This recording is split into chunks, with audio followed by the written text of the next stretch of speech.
સરકારી કર્મચારીઓની ખાલી જગ્યા મુદ્દે કોંગ્રેસ નેતા મનીષ દોશીએ રાજ્ય સરકારને આડે હાથ લીધી। તેમણે આરોપ લગાવ્યો કે સરકારી ભરતી પ્રક્રિયા હાથ ધરાઈ રહી નથી, તેને કારણે નાગરિકોએ હાલાકી ભોગવવાનો વારો આવ્યો છે। આઉટસોર્સિંગ અને કોન્ટ્રાક્ટના નામે કરોડો રૂપિયાનો ભ્રષ્ટાચાર થઈ રહ્યો છે। સરકાર યુવાનોનો રોજગારીનો હક છીનવી રહી હોવાનો આરોપ પણ કોંગ્રેસ નેતાએ લગાવ્યો। સરકારી નોકરી માટે તૈયારી કરતા ઉમેદવારો માટે આવ્યા છે મોટા સમાચાર। ગુજરાત સરકારમાં વિવિધ વિભાગોમાં સરકારી નોકરી માટે ભરતી પ્રક્રિયાને લઈ મુખ્ય સચિવનું નિવેદન સામે આવ્યું છે। આગામી વર્ષ સુધી મોટા પાયે ભરતી પ્રક્રિયા પૂર્ણ કરવાનો વિશ્વાસ દાખવ્યો છે।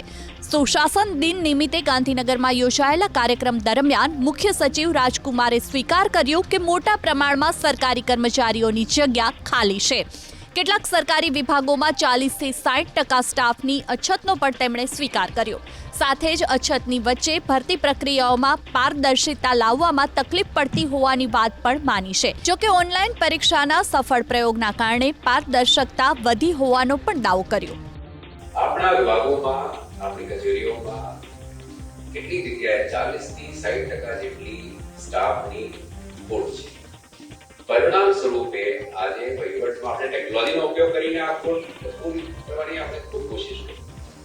તેમ છતાં ગુણવત્તા જાળવવા માટે જે સર્વિસ આપણે આપીએ છીએ તે ગુણવત્તાસભર છે કે કેમ એ કઈ રીતે આપણે એસ્ટેબ્લિશ કરીએ, તો એને માટે પણ આપણને માનવ બળની